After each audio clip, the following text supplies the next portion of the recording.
হুম। ব্যাপার কি? এত সুন্দর বাতাস কোথা থেকে আসতেছে? যাক, মহান উপর আল্লাহ আমাদের সকলের দিকে তাকাইছে, শান্তি মতো ঘুমো পাড়া পাইলাম।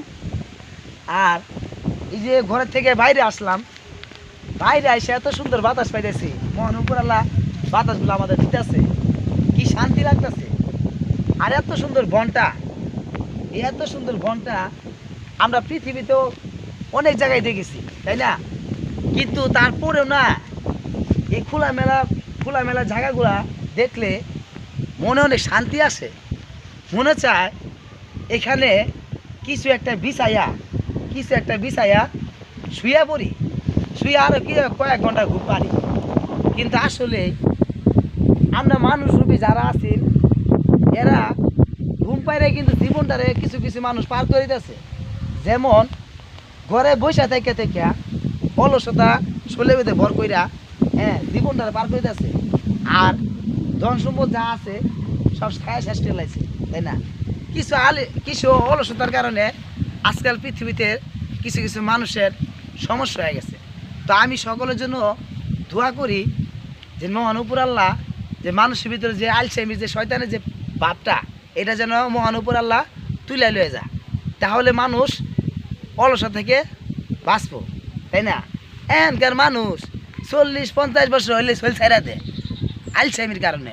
এখান থেকে এখানে আইতে যাইতে মন চায় না, এখান থেকে এখানে কিছুক্ষণ বয়ে থাকতে পারে না, খালি পায়ে করে আপ ডাউন করে। এইসব মানুষ 40-50-60 বছর বেশি দিন থাকে না, তাই না? আর আগেকার মানুষ শুনছি 100-150 বছর মতো মানুষ বাইচা আছিল। এদের গায়ে বলো বিশাল শক্তি আছিল, তাই না? অনেক শক্তি আছিল।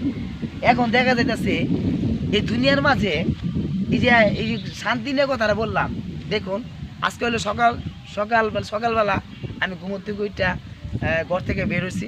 বেরোয় আমি এই যে দেখুন আমাদের এলাকার এই সুন্দর একটা জায়গাতে আসলাম, খুব ভালো লাগলো। এখানে অনেক বাতাস আসতেছে, মধুর মতো বাতাস, মিষ্টির মতো বাতাস মহান উপরওয়ালা দিতেছে। আমার শরীর লাগতেছে, শরীরটা দিলটা আরও ঠান্ডা হয়ে গেছে, বুঝছেন? এত ভালোবাসা পাইতেছি মহান উপরওয়ালার কাছে। আলহামদুলিল্লাহ যেন মহান উপরওয়ালা প্রত্যেকটা মানুষকেই মনে শান্তি মতো যেন ভালোবাসা দেয়, প্রত্যেকটা মানুষকেই ভালোবাসার মহব্বত যেন দেয়, প্রত্যেকটা মানুষেই আল্লাহ তাআলা যেন বাঁচতে নামাজ পড়ার তৌফিক দান করে। আর এই দুনিয়া যত অলস আছে সবাইকে বলবো, যদি আপনার বাস্তবতা শরীর স্বাস্থ্য ভালো থাকে তাহলে কাজে লাগবেন। আর যদি বাস্তবতা শরীর স্বাস্থ্য যদি অসুস্থ থাকে তাহলে আপনি রেস্ট নিতে পারেন, কোনো সমস্যা নেই। রেস্ট নিতে পারেন, রেস্ট নিয়ে আবার শরীর ভালো হলে আবার কাজে লেগে থাকবেন। ঘরে হাজারে বসে থাকবেন না, ঘরে হাজারে বসে থাকলে শয়তানে বর করবো। কারণ শয়তান কিন্তু বাংলাদেশ পৃথিবীতে আছে একটা, ইবলিশ শয়তান আছে, বুঝছেন? ওই ইবলিশ শয়তানই মনে করেন যে প্রত্যেকটা মানুষের এই মনের ভেতরে ঢুকে গিয়েছে, এই সমাজটারে নষ্ট করতেছে, তাই না?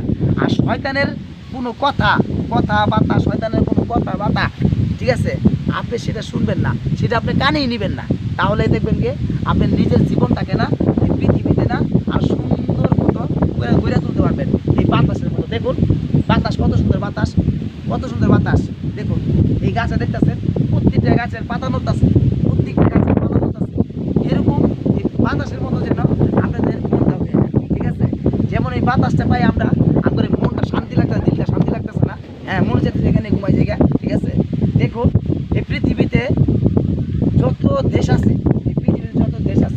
যত জায়গা আছে, এই জায়গাগুলো কম বেশ দেখছেন, কেউ দেখেন নাই, তাই না?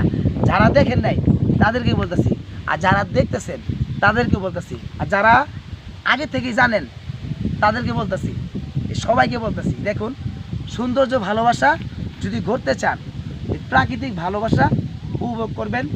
মহান উপর আল্লাহ দেখুন এই প্রাকৃতিক ভালোবাসার ভিতরেও কত সুন্দর বাধা সৃষ্টি করেছেন।